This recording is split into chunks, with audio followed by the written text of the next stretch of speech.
আমরা এখন কোন সিজনে আছি সত্যিই বুঝতে পারতেছি না। একদিকে জীবন অতিষ্ঠ হয়ে যাচ্ছে গরমে, অন্যদিকে শীতকালীন সবজি খাচ্ছি। মাঝে মাঝে মনে হচ্ছে, আমার মেয়ে বলল, আম্মু ক্যালেন্ডারের পাতাটা উল্টে যদি ডিসেম্বর করে দেওয়া যেত তাহলে না অনেক ভালো হতো। আসসালামু আলাইকুম। আজকে আমি টুকটাক কি রান্না করব, একদম ঘরোয়াভাবে প্রত্যেক দিন যেগুলো রান্না করি আসলে সবগুলো তো শেয়ার করি না, তো আজকে আমি সবগুলো শেয়ার করব। আজকে হচ্ছে নদীর পোয়া মাছ নিয়েছি, একদম তরতাজা মাছগুলো ছিল। তো আসলে আমার আম্মুকে দেখতাম গ্রামে বসে সব সময় মাছ হাতে মাখিয়ে রান্না করতো, বলতো হাতে মাখিয়ে রান্না করলে মাছের স্বাদটা দ্বিগুণ হয়ে যায়। এজন্য আমিও আজকে একদম মাছগুলো তাজা ছিল, ভাবলাম তৈলে আর ভাজবো না, একবারে বসিয়ে দেব মশলা মাখিয়ে। তো আমি আজকে আম্মুর স্টাইলে রান্নাটা করব। এরকম রান্না করলে আসলেই অনেক খেতে ভালো লাগে আর সুন্দর একটা ফ্লেভারও আসে। তো আমি মাছগুলো সব দিয়ে একটু হালকা এপিট ওপিট করে দেব, তারপর হচ্ছে সব মশলাগুলো এটার ভিতর দিয়ে দেব। আসলে এভাবে রান্না করলে আসলেই টেস্টি হয়, আর ম্যাক্সিমাম গ্রামের সবাই কিন্তু এভাবেই বেশি মাছ রান্না করে। আর গ্রামের মাটির চুলার রান্নাগুলো খেতেও কিন্তু অসাধারণ লাগে।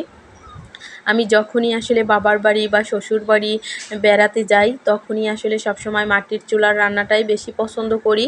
গ্যাস থাকলেও আম্মুকে বলি যে গ্যাসে রাঁধতে হবে না, মাটির চুলার রান্নাটা বেশ ভালো লাগে। তো এজন্যই আসলে আমার আসলেই খুব মিস করি মাটির চুলার রান্না। আর তারপরে হচ্ছে আমার মাছটা যেহেতু রান্না হয়ে গিয়েছে, এখন হচ্ছে আমি বাঁধাকপি রান্না করব। ওই যে প্রথমেই বললাম কোন সিজনে আছি বুঝতে পারতেছি না। একদিকে গরমে জীবন অতিষ্ঠ হয়ে যাচ্ছে, রান্নাঘরে ঢুকলে মনে হচ্ছে ছেড়ে দে মা কান্দে বাঁচি।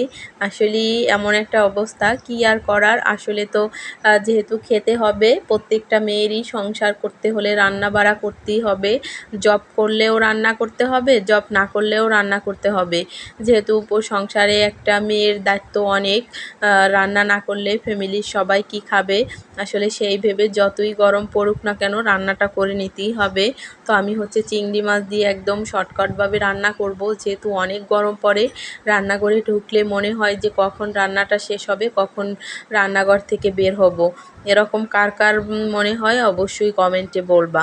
তো আমি হচ্ছে বাঁধাকপিটা একদম ভাজি করব, আবার একটু ওলট পালট করে ঢাকনা দিয়ে ঢেকে দেব। এটা থেকে যতটা পরিমাণে ঝোল বের হবে তাতেই আমার সবজিটা সেদ্ধ হয়ে যাবে।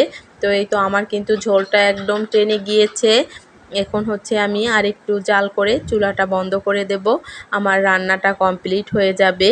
তো আসলে এটাতে ঝোল রাখলে ভালো লাগে না, আর বাঁধাকপি আমার খুব পছন্দের। আর হচ্ছে আমার হাজব্যান্ডও অনেক পছন্দ করে। বাজারে নাকি অ্যাভেলেবেল পাওয়া যাচ্ছে এখন সিজন ছাড়াই। তো যাই হোক, পুরো ভিডিওটা ভালো লাগলে অবশ্যই নতুন পেজটাকে সাপোর্ট করবেন আর সাবস্ক্রাইব করে পাশে থাকবেন। আল্লাহ হাফেজ।